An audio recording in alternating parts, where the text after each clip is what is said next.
my students and my followers. Today again I am here with a bunch of Bengali sentences to show how passive voice and active voice can be used as per the pattern of Bengali sentences. আসলে আমাদের অনুশীলনগুলো এভাবে আমরা করছি কেন? আমাদের বাংলা বাক্যকে ইংরেজিতে translate, Bangla বাক্যকে ইংরেজিতে বলা বা লেখা, সেগুলো কত সহজে আমরা বাংলা বাক্যের গঠন অনুযায়ী টেন্স এবং অ্যাক্টিভ প্যাসিভ ব্যবহার করতে শিখব। ওকে, এটাই আমাদের কিন্তু উদ্দেশ্য। সেই অনুযায়ী আমি তোমাদেরকে কতটা সহজে ব্যাপারগুলো তুলে ধরা যায় সেগুলো আমি রিসার্চ করে ব্যাপারগুলো তোমাদেরকে দেখানোর চেষ্টা করছি। ক্লিয়ার? আজকে দেখো, এখানে আমি যে বাংলা সেন্টেন্সগুলো নিয়েছি তার ক্রিয়াপদগুলোর দিকে তাকিয়ে দেখো। করতে পারি, করা হতে পারে, করতেও পারে, হতেও পারে, উচিত, অবশ্যই, এই যে জিনিসগুলোকে আমি নিয়ে এসছি, এগুলো কোন ধরনের বাক্যের ক্ষেত্রে তোমরা পাও? যে বাক্যে মোডাল অক্সিলারি থাকে। অর্থাৎ আমি এখানে একটা তোমাদের বোঝানোর জন্য আমি সাইডে একটা বোর্ড ওয়ার্ক করছি, যখন আমি এদেরকে ট্রান্সলেট করব সেটা আমি মুছে দেব। ঠিক আছে?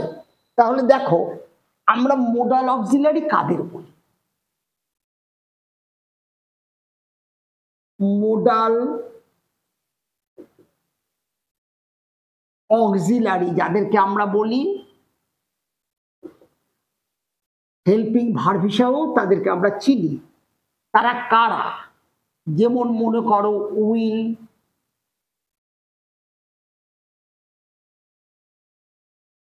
Would, shall, should, can, could, may, might, must. ঠিক আছে? এদেরকে আমরা কি জানি? Modal auxiliary. ক্লিয়ার ব্যাপারটা? এরা বাক্যের বিশেষ বিশেষ সেন্সে এরা ব্যবহার হয়। ক্লিয়ার? যেমন মনে করো উইলের পাস্ট ফর্ম উড। উড কখন ব্যবহার হবে? যদি বাক্যে ক্রিয়াপদটায় অভ্যাসগত বোঝায়, তো বা তাম উচ্চারণে যদি ক্রিয়াপদ আসে। শ্যালের পাস্ট ফর্ম শুড। শুড কখন ব্যবহার করি আমরা? উচিত অর্থে। ক্যান আর কুড কখন ব্যবহার করি? ক্যানের পাস্ট ফর্ম কুড কখন ব্যবহার করি? যখন কোনো কাজ করার ক্ষেত্রে ক্ষমতাকে উল্লেখ করি তখন, ক্ষমতাবাচক। মেয়ের পাস্ট ফর্ম মাইট কখন ব্যবহার করি? যখন কোনো কর্ম হতে সম্ভাবনাকে বোঝায়। মাস্ট কি? যখন কোনো কাজ অবশ্যই অর্থে আমরা বোঝাবো। তাহলে এই যে টার্মগুলো, এই টার্মগুলোকে বলে মোডাল অক্সিলারি। Very important. বাক্যে তুমি কি ইউজ করতে যাচ্ছ, অর্থাৎ ক্রিয়াপদটা যদি তুমি সাধারণ ফিউচারে বলো, উইল বা শ্যালে বলবে। যদি তুমি ক্রিয়াপদটার মধ্যে অভ্যাস বোঝাও, যেতাম, খেতাম, নিতাম, তাহলে উড দিয়ে বাক্যটা তৈরি করবে। যদি তোমার বাক্যটার মধ্যে ক্রিয়াটা উচিত অর্থে এসে যায়, করা উচিত, নেওয়া উচিত, তাহলে শুড দিয়ে বাক্যটা লিখবে। এইভাবে আমরা কিন্তু এদেরকে বাক্যে ব্যবহার করি। Very good. এবার এদেরকে যখন আমরা অ্যাক্টিভ সেন্সে ব্যবহার করি, তখন এরা থাকলো প্লাস আমরা V1 অর্থাৎ ভার্বের প্রেজেন্ট ফর্ম ইউজ করে দিই। এদেরকে যখন আমরা অ্যাক্টিভ সেন্টেন্সে এদেরকে ব্যবহার করব, তখন এরা বসবে। এদের যে কেউ একজনকে বসাবো প্রয়োজন অনুসারে, তার সাথে V1 করে দিব অ্যাক্টিভে। এটা আমার অ্যাক্টিভে, খেয়াল রাখবে, এটা অ্যাক্টিভ বাক্যের গঠনে যাবে। আর যখন এদেরকে আমরা প্যাসিভে ব্যবহার করব, প্যাসিভে যখন আমরা ব্যবহার করব, তখন কি করব? প্লাস দিয়ে V3 ইউজ করে দেব। সরি, প্লাস বি ভার্ব করব, প্লাস V3 করে দেব। তাহলে এটা আমার কি হয়ে গেল? প্যাসিভ, এই দুটা লক্ষ্য রাখতে হবে তোমাদের। ভেরি সিম্পল ওয়েতে আমি কি দেখালাম, এরা মোডাল অক্সিলারি, এদের অর্থ কি, এদেরকে বাক্যে তুমি কখন ব্যবহার করবে, এদেরকে যদি অ্যাক্টিভে ব্যবহার করো তাহলে এদের যে কেউ একটা প্রয়োজন অনুসারে তার সাথে V1 ইউজ করে দাও, তাহলে অ্যাক্টিভ ভার্বের স্ট্রাকচার চলে আসবে। আর যদি এদেরকে প্যাসিভে পেতে চাও তাহলে প্রয়োজন অনুসারে এদের যে কেউ একজনকে বসাও, তার সাথে বি ভার্ব বসাও, তারপর V3 বসালেই তার প্যাসিভ স্ট্রাকচার চলে আসবে। Clear? This is very important to know. This note very important to know when you go to use modal auxiliary in your sentence. First কি আমি বলছি খুব ভালো করে মনে করো, এদেরকে আমরা বাক্যে কখন কখন ব্যবহার করব। উইল আর শ্যাল ফিউচার ইনডিফিনিট টেন্সে ব্যবহার করব যখন বাংলায় ক্রিয়াপদ বে আর বোতে শেষ হয়, যাব, খাবো, নিব, দেব ইত্যাদি, তখন উইল বা শ্যাল V1 বসাই দিব। ক্লিয়ার? এবার চলো উড কখন ব্যবহার করব, যদি বাক্যের ক্রিয়াটা তোমাকে কোনো অভ্যাসগত কিছু বোঝায়, ঠিক আছে, অতীতে কোনো কাজ অভ্যাসগত বোঝায়, তখন তুমি উড প্লাস V1 করে দিবে অ্যাক্টিভে। এবার শুড যদি বাক্যে তুমি উচিত কিছু বোঝাতে চাও, করা উচিত, নেওয়া উচিত, তাহলে শুডের পরে V1 বসাই দিবে অ্যাক্টিভে। আবার ক্যান ক্ষমতা বোঝায়, কোনো কাজ করার ক্ষমতা তোমার আছে, I can go market, that means আমি বাজারে যাওয়ার আমার ক্ষমতা আছে। ওকে, সেই রকম বোঝাতে গেলে ক্যান V1 বসিয়ে দিবে ফর অ্যাক্টিভ। এইবার এইটারই পাস্ট ফর্ম কুড, ঠিক আছে, করতে পারতাম, নিতে পারতাম, ক্ষমতা বোঝায় অতীতকালে, তাহলে তাদের ক্ষেত্রে কি করবে, এটাকে বসিয়ে V1 করে দিবে অ্যাক্টিভের জন্য। মে হচ্ছে সম্ভাবনা, আমি যেতেও পারি, সম্ভাবনা, তাহলে মে প্লাস V1, আমি যেতেও পারতাম, তাহলে মাইট প্লাস V1 পাস্ট ফর্মে। মাস্ট কি আছে, মাস্টের তো পাস্ট হয় না, তাহলে মাস্ট পাস্টেও যা, প্রেজেন্টেও তাই, তাহলে অবশ্যই অর্থে অ্যাক্টিভে করবে মাস্ট প্লাস V1। আর প্যাসিভের ক্ষেত্রে প্রয়োজন অনুসারে যাকে তোমার প্রয়োজন এই মোডালের তাকে বসাবে, প্লাস বি ভার্ব বসাবে, প্লাস V3 ফর্ম বসাবে, তাহলে তোমার অ্যাক্টিভ থেকে প্যাসিভে তার স্ট্রাকচার চলে আসবে ভার্বের। ক্লিয়ার? এইটুকুটাকে ভালো করে জেনে নেওয়া তোমাদের প্রয়োজন, কারণ আজকের বিষয়গুলো এই বিষয়টার উপরে আমরা দেখাবো, যখন তোমার সেন্টেন্সে মোডাল থাকে তখন অ্যাক্টিভ কেমন হয়, প্যাসিভ কেমন হয়। ক্লিয়ার? চলো তাহলে এটা মুছে ফেললাম।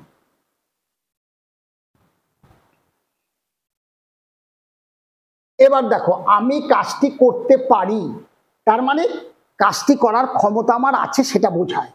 তাহলে করতে পারি, এখানে সাবজেক্ট আমি করতে পারি, তাহলে বাক্যে যখন সাবজেক্ট নিজে কাজ করে তাহলে অ্যাক্টিভ, তাহলে অ্যাক্টিভে লিখলে আমি কি লিখবো, দেখো কি লিখবো, তাহলে আমি আই ক্যান ডু ইট, হয়ে গেল I can do it. Clear?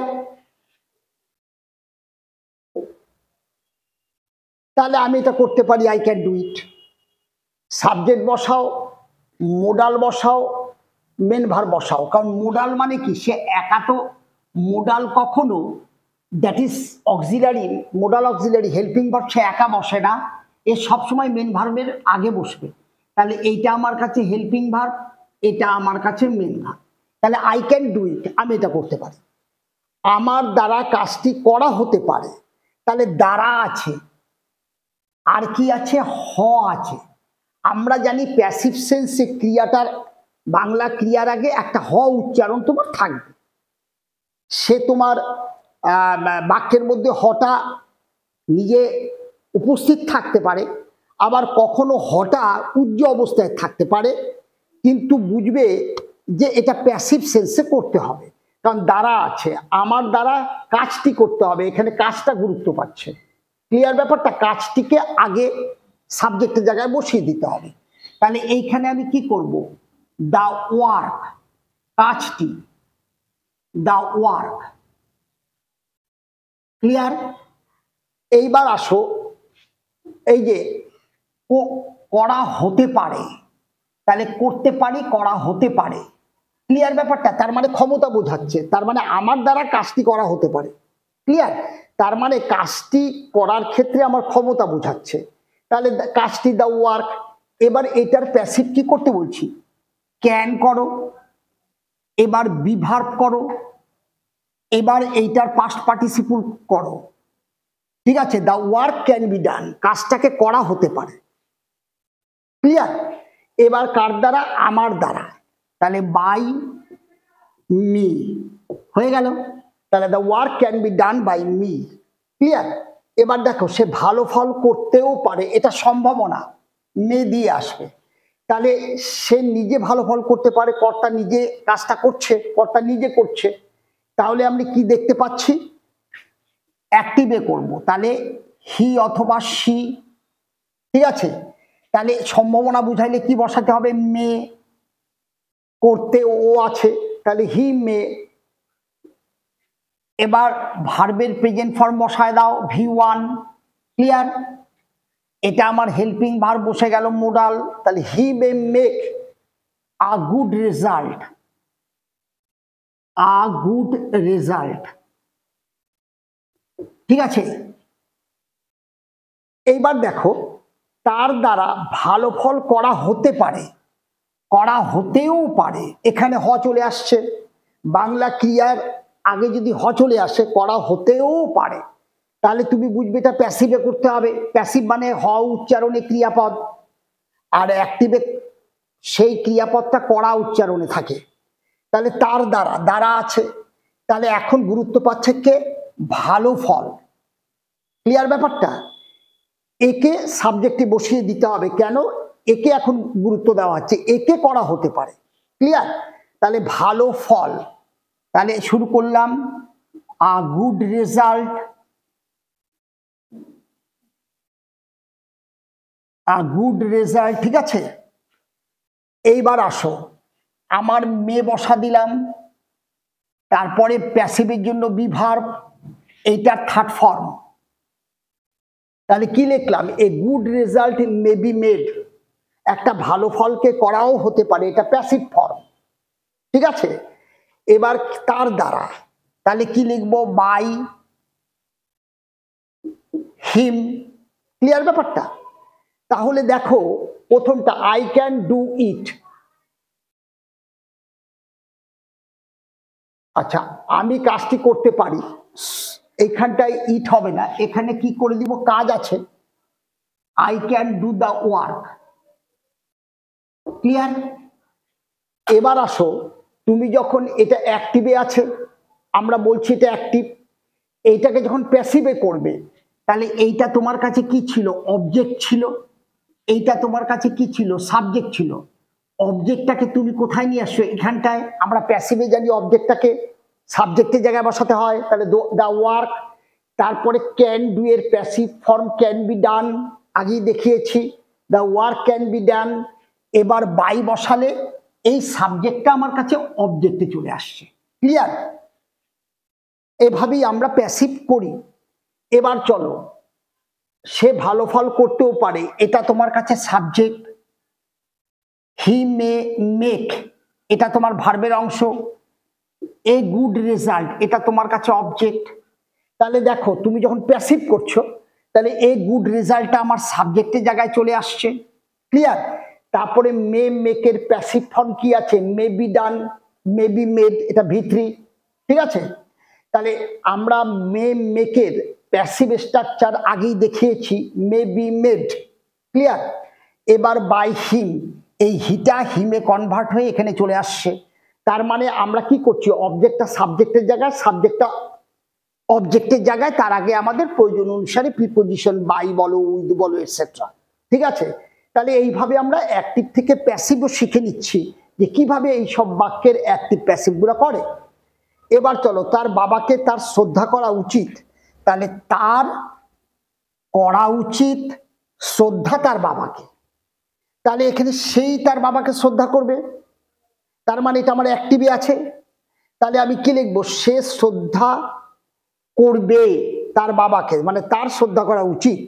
তাহলে এই জায়গাটায় দেখো আমাদের অ্যাক্টিভ ফর্মে লিখবো, কি লিখবো? হি অথবা সি, উচিত অর্থে আমরা জানি শুড, উচিত অর্থে আমরা কি জানি? শুড ব্যবহার করব। তাহলে হি শুড, এবার শ্রদ্ধা করা, রেসপেক্ট, হি শুড রেসপেক্ট, তাহলে এটা আমার হেল্পিং ভার্ব, মোডাল অক্সিলারি, এটা আমার V1 অ্যাক্টিভে করছি, তাহলে হি এটা আমার সাবজেক্ট, মাইন্ড করো। তাহলে হি শুড রেসপেক্ট, কাকে রেসপেক্ট করবে? তার বাবাকে, হিজ ফাদার। ক্লিয়ার? তাহলে he should respect his father. Clear ব্যাপারটা? এবার আসো, তার দ্বারা, এই যে দ্বারা আছে, তার বাবার শ্রদ্ধা পাওয়া উচিত। ঠিক আছে? তার মানে এইখানটায় জিনিসটা কি হয়ে গেল? তার মানে তার বাবাকে, তার বাবার শ্রদ্ধা হওয়া উচিত, মানে তার বাবার প্রতি তার ছেলের শ্রদ্ধা হওয়া উচিত, এই অর্থে আছে। তার মানে এখানটা পাওয়া উচিতের মধ্যে হওয়া উচিতটা লুকিয়ে আছে। তাহলে এখানে আমার প্যাসিভে করতে হবে। তাহলে এইবার কে গুরুত্ব পাচ্ছে? তার বাবার, তার বাবা গুরুত্ব পাচ্ছে, তার বাবাকে আমার এখানে টেনে আনতে হবে। তার মানে এইটা তোমার কাছে অবজেক্ট, এটাকে আমার এখানে আগে নিয়ে আসতে হবে। তাহলে হিজ ফাদার, অবজেক্টকে আমরা প্যাসিভ করার সময় অবজেক্টকে আগে নিয়ে আসি, his father. Clear? His father.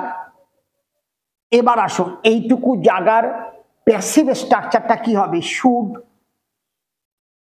B, আগে আমি দেখিয়েছি, should be respected, respected, should be respected. Clear ব্যাপারটা?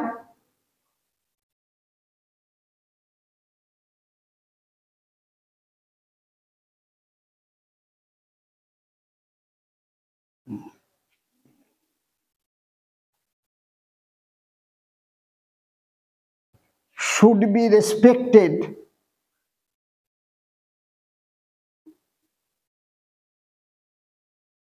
ঠিক আছে? তাহলে his father should be respected. Clear? এটা আমার V3 ফর্মে করে দিলাম। তাহলে his father should be respected. Clear? এবার বলছে তার দ্বারা, তাহলে কি করব? By him. ঠিক আছে? তাহলে দেখো হিটা এখানে হিম হয়ে চলে আসলো, হিজ ফাদার এটা অবজেক্ট ছিল, এটা সাবজেক্টের জায়গা নিল, এটা অ্যাক্টিভ ফর্মে আছে, তার passive structure should be verb, ভার্বের third form, by him. Clear ব্যাপারটা? তাহলে আমরা কি দেখতে পাচ্ছি? মোডালের ক্ষেত্রে অ্যাক্টিভ প্যাসিভ কিভাবে আমরা করব? অ্যাক্টিভ থেকে প্যাসিভে। ক্লিয়ার? আবার ঘুরিয়ে বললে প্যাসিভ থেকে অ্যাক্টিভে কিভাবে করব? অ্যাট দি সেম টাইম, যে তুমি যখন বাংলা বাক্য এদেরকে ব্যবহার করতে যাবে, তাহলে বাংলা বাক্যের গঠনগুলো তোমার সামনে কিভাবে এসে দাঁড়াবে, যেখানে তুমি এদেরকে ইউজ করতে পারবে। All this things, okay, in a go, that is at single platform I am showing all this thing, isn't it? তুমি অবশ্যই কাজটা করবে, দেখো তুমি অবশ্যই কাজটা করবে। ক্লিয়ার? তাহলে এখানটা অবশ্যই আছে, অবশ্যই থাকলে আমরা কোন মডালটা ইউজ করব? মাস্ট। তুমি অবশ্যই কাজটা করবে, তাহলে সাবজেক্ট তুমি, তুমি নিজেই করবে। তার মানে সাবজেক্ট যখন বাক্যের নিজে কাজটা করে, অ্যাকশন করে, তাকে দিয়ে বাক্যটাকে আমরা তুলে ধরি, তখন তাকে সাবজেক্ট বলি। তাহলে তুমি, ইউ, ইউ অবশ্যই কাজটা করবে, সাবজেক্টের পরে আমি কি করব? মাস্ট, এটা আমার কাছে helping verb. Clear? You must.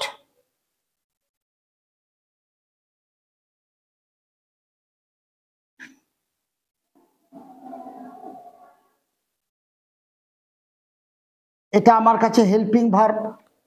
তাহলে ইউ মাস্ট, তুমি করবে, করা ইংরাজি ডু, এটা আমার কাছে মেইন ভার্ব, V1 অ্যাক্টিভে যাচ্ছে, তাহলে মোডাল প্লাস V1 দিয়ে অ্যাক্টিভ করি।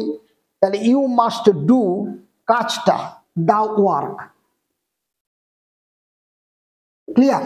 তাহলে you must do the work, তুমি অবশ্যই কাজটা করবে, অবশ্যই করবে কাজটা। ক্লিয়ার?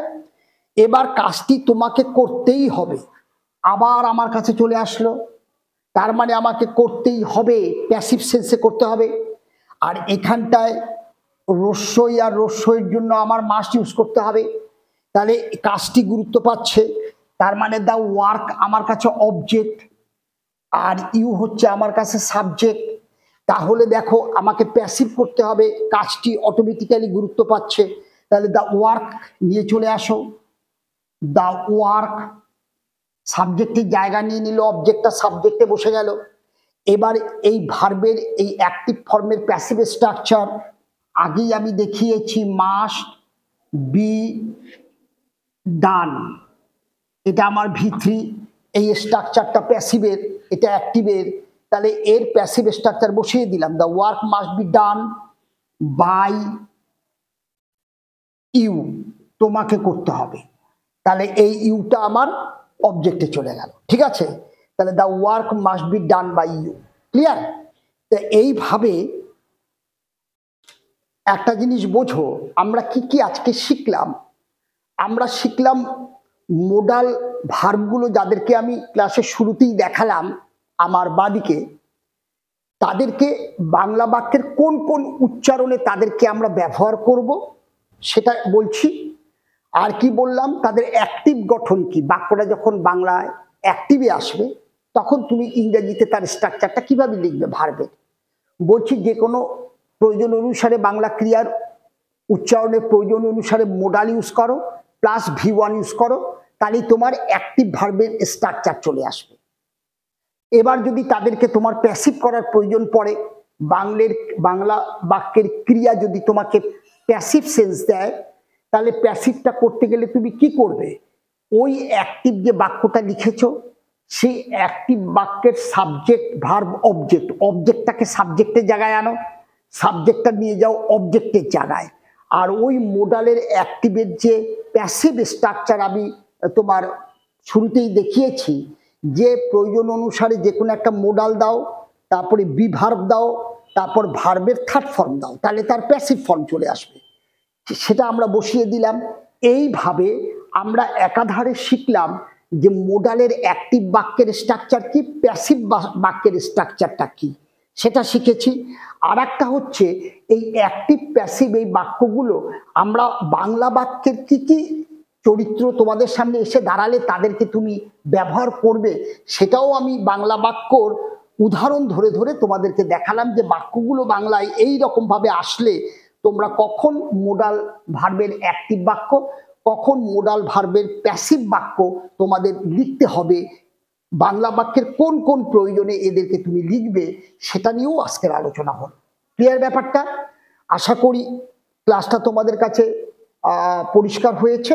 কোনো অসুবিধা থাকলে অবশ্যই কমেন্ট বক্সে লেখো, কমেন্ট বক্স ইউজ করো, তোমাদের রিকোয়ারমেন্ট যদি কিছু থাকে লেখো, কোনো অসুবিধা নেই। আমি as per your requirement I will be going, no problem, isn't it? ভালো লাগলে অবশ্যই লাইক করবে, শেয়ার করবে। Have a good day, stay well.